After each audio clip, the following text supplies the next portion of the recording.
So, ladies and gentlemen, I'm super excited to have this next guest on the show for the very first time. He joins a list of contenders and champions from the UFC, and the man is killing it with a huge fight coming up on the 24th. We'd like to welcome to the show UFC featherweight contender Darrick Minner. Welcome to the show, Darrick. Thanks for having me, guys. My pleasure. And you fight out of Glory MMA, some amazing people there. We spoke with James Krause numerous times on the show, as well as Zach Cummings, and I think a couple other people whose name I'm forgetting now, but you've got some amazing people there. You've got a fight coming up here this Saturday against Darren Elkins, man. That guy's kind of like the Terminator, kind of like Rocky, but you're an even younger and looks like more talented Terminator, so I'm sure you're up for the task. Who's been helping you for this camp? If you want to tell us anything that's a secret, obviously you don't have to tell us, but whatever you want to, let us know who's been working with you on this camp and what you've been working on. Man, just I've been down at Glory. Training partners there's lots of them, especially around our weight, and obviously we're led by James Krause. The coaches there are, James Krause, Jason High, Austin Ford, Grant Dawson. Been working a lot with Grant, Kevin Kroom, Cole Smith. Man, God, dude, every time this question gets answered, I just draw a blank of all my training partners. Right, it's crazy. It's insane. Totally. That's the one question that I always struggle with. There's a bunch of up and comers like Isaac Bulgarian, Mo. I don't know how to pronounce his last name, and then guys like God dang it. Tons of guys. You've thrown out a bunch. It's a bunch of killers there, pretty much. I mean, we got lots of guys in there, and it's just a room full of killers. Without a doubt. And iron sharpens iron. It really does make a difference, doesn't it? Having high level guys there to train with every day. Yeah, man. I used to go away for camps, but it'd only be like 4 weeks was what I did with my Contender Series fight. But it was I never got that consistent training with that high level of guys. And now I go down there. I'm there 2 to 3 days a week, even when I'm not in camp. So it's man, it's improved my game so much. And for me I had when I went down there, I had just had my UFC debut against Grant Dawson, and man, it's just crazy how much I feel like I've improved, even with 30 some fights. It's crazy. Yeah, let me ask you about that, because a lot of people see that happening, but a lot of fans don't really kind of understand what happens to make the change, because I've even seen the announcers say, man, Darrick Minner is just killing it since being over at Glory. And can you explain, other than maybe having better guys to train with, what is it about going to a place with all these great guys and amazing coaches like James Krause? What is it that can up the game of a guy who's already experienced and who already gets it, at least in your case? What's made the difference?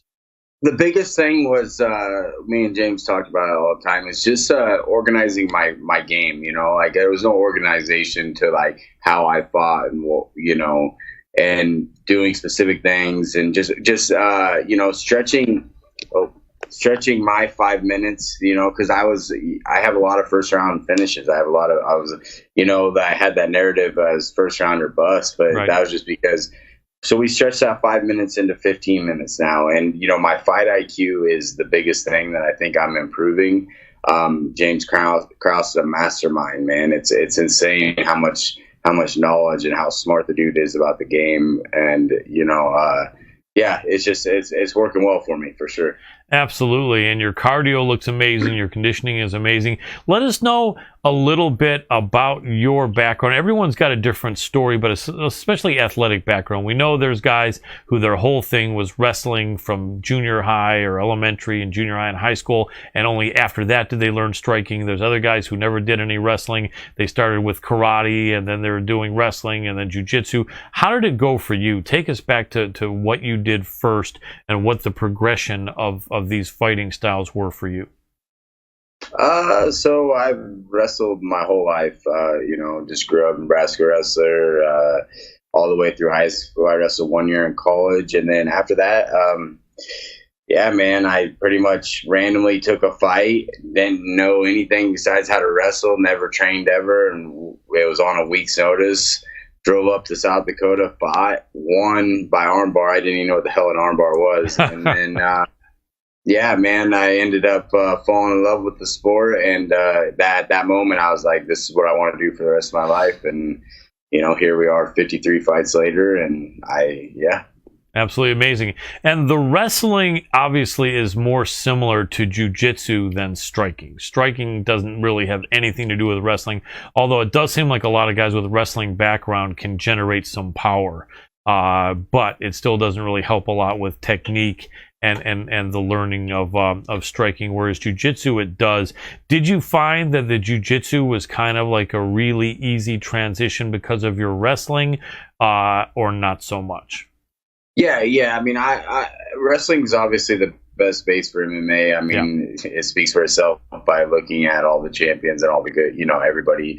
But yeah, I mean, jiu-jitsu was great, and I just found jiu-jitsu that's what I feel like my front headlock game and like my jiu-jitsu came along so well because I started after I took that first fight, I started in like a garage, and we had there was only like 6 or 7 of us that trained in the garage, and they were all way bigger than me.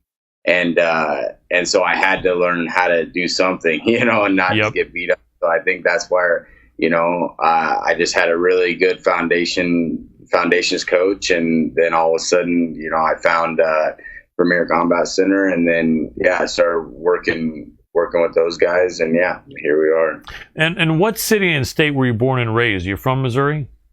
I'm from Nebraska City, Nebraska. That's right. And I currently live in Papillion, Nebraska. And I just make the drive down, especially during fight camp. I make the drive down on Monday and come home on Friday or Saturday. Very cool. There's been a few fighting stars in the UFC from Nebraska. Are you acquainted with any of them or friends with any of them? I'm acquainted with all those guys. The Ellenberger brothers are really close to me. Anthony Smith, actually, is crazy enough. Me and him are from the same small town of 7,000 people, and we grew up together. We went to the same middle school, high school, hung out together all through school and all through the early days of my pro career and, his career. We cornered each other, and then, we kind of just, he started training in other gyms, and we're not as close as we used to be, but Very cool. So talk about striking. That was something that, in fact, I'm from Michigan, and my producer and co-host here is from Iowa and also spent several years in Missouri. Us Midwesterners, we almost all had punching bags in our parents' house, right, when we were young, right? So I'm sure you did a little bit of punching and striking then, and that's at least one advantage that a guy like you would have over someone from like Brazil or Japan. Most people in Brazil or Japan didn't necessarily grow up with a punching bag in their house. But did you feel kind of from just punching and stuff as a kid that it was somewhat natural for you when you started to really focus on striking, or was it really a hard thing for you to learn and feel comfortable with? Well, I always knew that, I actually did, when I was little, I did maybe 3 months of a taekwondo, and I just always knew I remember one time I punched my dad, and my dad was like, "God dang, he hits hard." I overheard him. He didn't want to tell me that, obviously. Right. And then once I started striking at a gym, when I moved up to Premier Combat Center in Omaha, I started striking, and I kept telling my coach, man, I am never going to kick. I'm just punching to take people down. That's my goal, and now, now everything's coming together. And the cool thing about, me is like, I've really haven't had a chance to showcase really what I can do on the feet. And, yeah, man, I'm really excited. I think this fight maybe happened to bring that out, and we'll see what happens. So, without a doubt, and this is a really interesting opponent, man. This guy's been around forever. You've had about as many fights as him. Actually, you've had more fights. Yeah, you had 3 more fights than him. He's had more UFC fights though. He's been in the UFC for a long time. This guy, like I remember looking back on one of the fights. I think I forgot the guy's name. I know it was a guy from Europe, I think, who was killing it. And he was just literally beating Elkins to a pulp. I think it was Mirsad Bektik, I think. Yeah. Right? Mirsad's from Lincoln, Nebraska, too. Oh, you're kidding. He's in Nebraska, but he went to high school in Lincoln, Nebraska, and trained in Omaha a lot, too, before he moved to the American Top Team back in the day. Wow, I did not know that. Well, he's a double cuff guy, and he was putting the beat down on Darren Elkins, and then Elkins, like a zombie, was just like, all of a sudden, it was like in pro wrestling when Hulk Hogan would be knocked down, and little by little he'd start standing up slowly and shaking his fist, right? It was like, it was like Elkins just came back through the fire. And he's a little bit older now. He did get a little beatdown put on him in a few fights and not come back. But the last one, he kind of came back. And so what do you think of a guy like that? I'm sure you always want to prepare for the best guy, even if he isn't what he was 5 years ago. He's still a veteran. I think he's 37. Dr. Adam Rhoda, can I see that on Darren Elkins? And Darren Elkins is 37 years old, and then let's see Darrick here. Darrick, you are, go over the other one there, do Darrick. 31. 31, okay. So you're right in your prime, and he's a bit past his prime. Do you have to go in there expecting that he's going to be as good as he was 5 years ago, or do you go in there realizing that he's going to be tough, but maybe he is what he is right now? Man, it is. I ain't prepared, and I'm prepared for the guy that was ranked number 7. Right. I'm not preparing. I'm preparing for guys like that are at the top of their game. I'm not. I mean, people keep asking this, but the thing is, Mirsad Bektik fight, like, yeah, but that was just, that was Mirsad getting tired. That was Mirsad gassing. That wasn't Darren Elkins coming. Darren Elkins does have a cardio tank, but like that was just kind of like poor fight IQ. I feel like, nothing against Mirsad, but that's that fight. Like, he just got super tired. I mean, when you beat somebody up so bad, like, you just get tired beating him up, And I think, that's where being with James Krause is going to benefit me. I feel like that's where, having that guy in my corner and stuff like that. But yeah, I'm preparing for Darren Elkins, that was ranked 7th or 8th, and the guy that was on a 7-fight win streak. Like, is he aged? I mean, yeah, of course, but I mean, he's still tough. He still can fight. No matter how much he's gotten beat up or whatever, the dude still keeps coming forward. He still has a gas tank, and he's good, man. Like, without a doubt, and that's why I want these fights, because this guy has a name, and it's time for my name to be recognized. Without a doubt, this guy also has a little bit of a Nick and Nate Diaz feel, I think, where sometimes he'll just start like challenging you guys and wave you on, where like he doesn't. I think he'd rather not have people like stick and move and piece him up. He'd rather have people just stand and bang with him. Have you ever had a guy just try to talk trash and get you to cooperate with them and fight their game? Man, I think, yeah. I think I've had shit talking sometimes, but like the thing with me is like, I'm just gonna stick to my game, and I'm just gonna do what I do. Like, I'm not gonna be suckered into that stuff, and I'm gonna stick to the game plan, and I'm gonna go in there and I'm gonna fight, and I'm gonna walk out of there with a victory, whatever the cost. If it's a 3-round war, cool. Then we get, I get a win and a fight of the night bonus. That's the cool thing about these fights. yeah, that's the plan. Without a doubt. And the odds makers have you as a favorite, but not a huge favorite because Elkins is such a tough dude coming off a win. You're like almost 2-1. Does that make sense to you based on the fact that he's got all these fights in the UFC? Do you think you should be a bigger favorite? What's your thought? And do you ever get involved in looking at that and gambling a little bit? I do get. I mean, I've been my second fight in the UFC. I was a plus 350 against CJ Laramie, and the last fight I was a plus 200. So them odds don't mean nothing. And when it comes down to like, everybody keeps talking about like his UFC experience and all that. But if you go look at my record, my last 9 out of 11 opponents have either been in the UFC or in the UFC, or one or the other, and they were all guys that are like in their prime and stuff. And when I fought them, so I think that like, if we compare records, yeah, he's fought the tougher competition, like rankings wise, but like I fought all like 9 of my last 11 are guys that are either in the UFC or, like Clay Collard was in the UFC and now he's in the PFL tournament. So, yes. Yeah, man, it's interesting how the odds makers make that, and I'm cool either way because I'm not looking at them. I'm gonna make a bunch of people money if they bet on me, but other than that, like that's the way it is. Absolutely. Do you have any brothers or sisters or cousins that are big fans and that support you or that trained with you? Yeah, my whole family supports me, but both my little brothers are actually fighters. My middle brother is a 170-pound pro. He is 4-1, and my littlest brother is I think 9-4 as a amateur fighter. Very cool. So, let's throw out some love for them. What are their first names, and what's the last place they've fought? Brady and Brett Minner, and they both fought on the same show, like June something.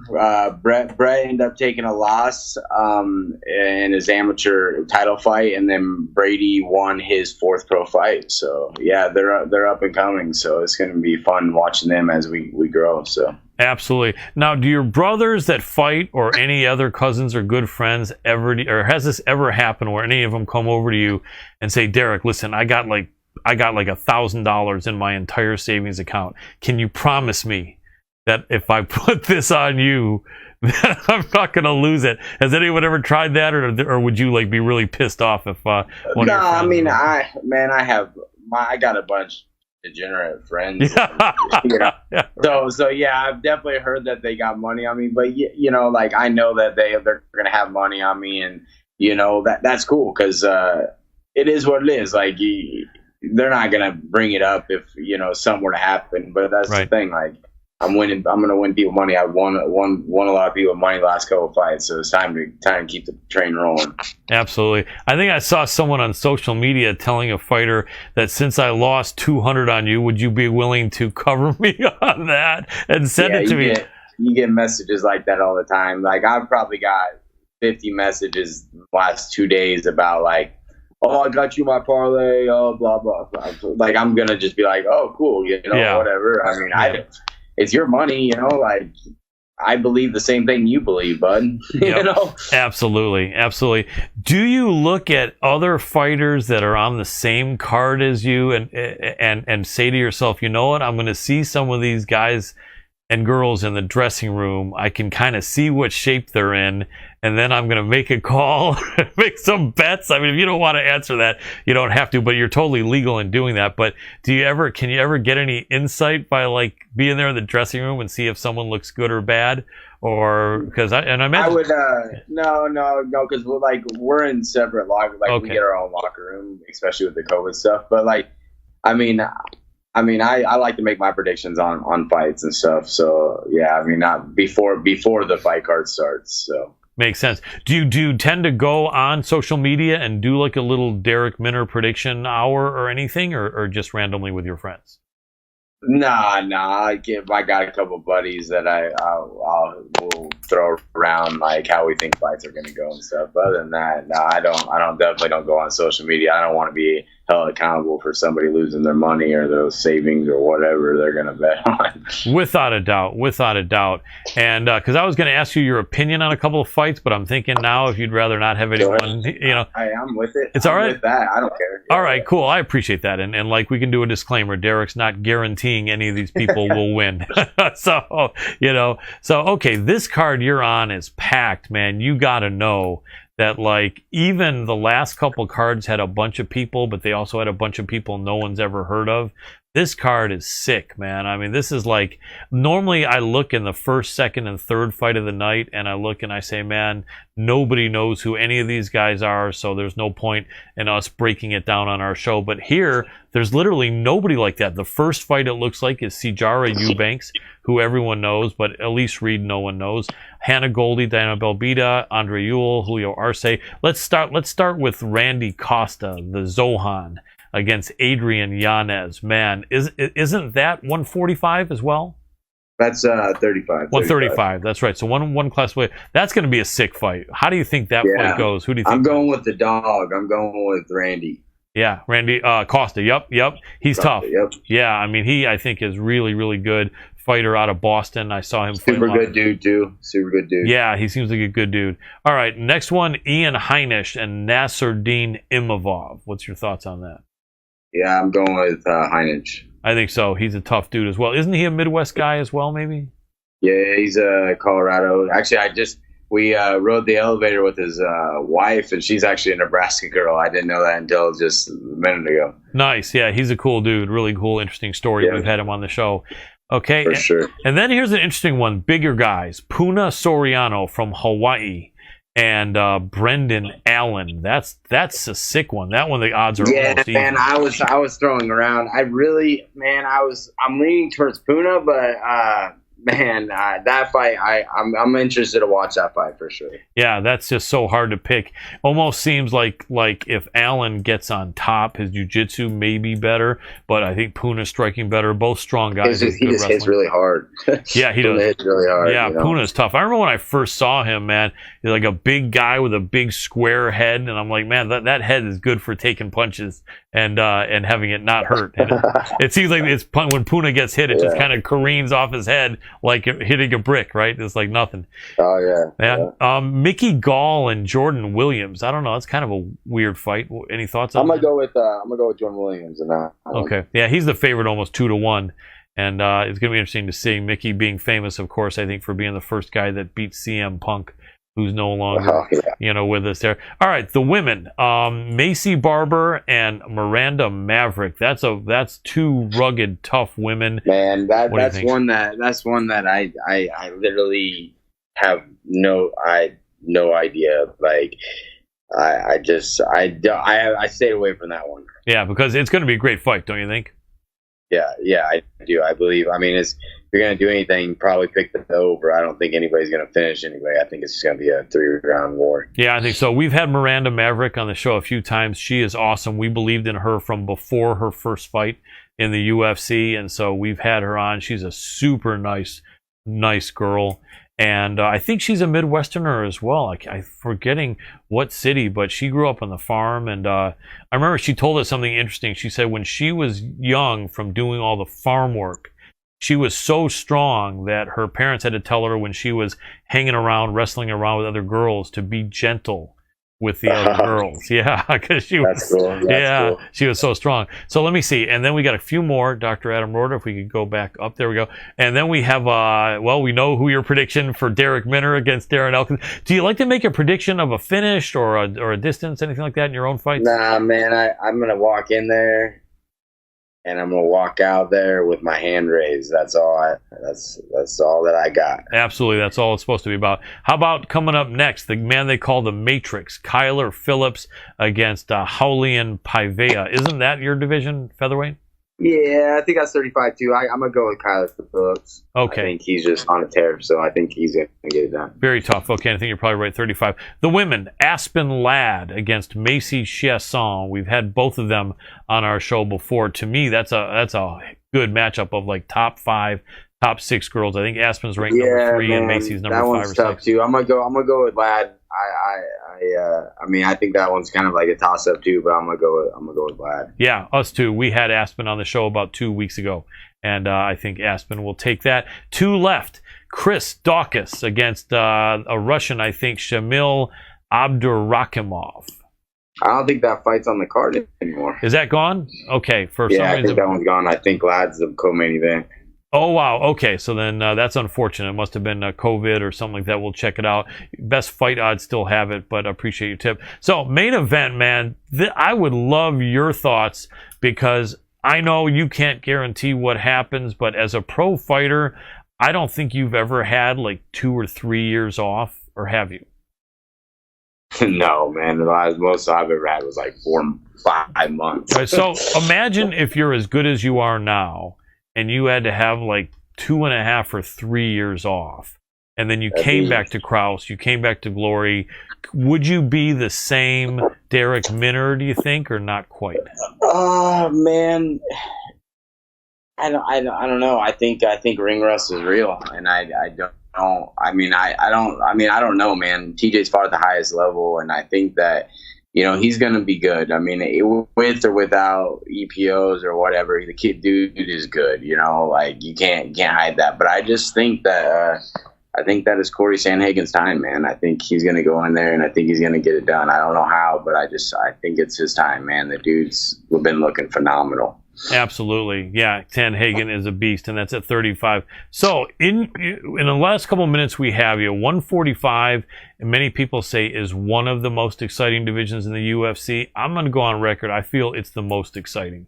And because you're in there, and then at the top you have the Volkanovski, you have Max Holloway, you have Zabit Magomed Sharapov, although he's dealing with some illness now. I think he's on his way back. You have Edson Barbosa, you have Brian Ortega, you have the Korean Zombie, you have Josh Emmett. I mean, and I'm even forgetting about a couple of people I know, but man, this is just like a room full of killers. How do you feel being in a division where you got all those tough guys up there? Man, it's awesome and it's exciting, man. There's a lot of exciting matchups in the future, and there's a lot of exciting matchups right now. You know, you're talking about, you know, the top 10 guys in the world, yeah. And I'm definitely that's the goal. You know, I feel like I can compete with the majority, all these guys. You know, majority of these guys, and I'm just ready to show it, man. So yeah, I'm excited. I'm excited to see what the future holds, and yeah, man, especially for the division, it's going to be awesome. Absolutely. Well, what's the best place to support you on social media? My Twitter's at Darrick Minner, and then my Instagram is Minner145. Excellent. And Darrick Minner, man, I want to thank you so much for coming on. We love talking to the guys out of Glory MMA, and big respect to your team. I've been impressed with you ever since I've seen you, which has only been since you've been in the UFC, so only a few fights, but you just seem like a guy that's, you know, an absolute killer.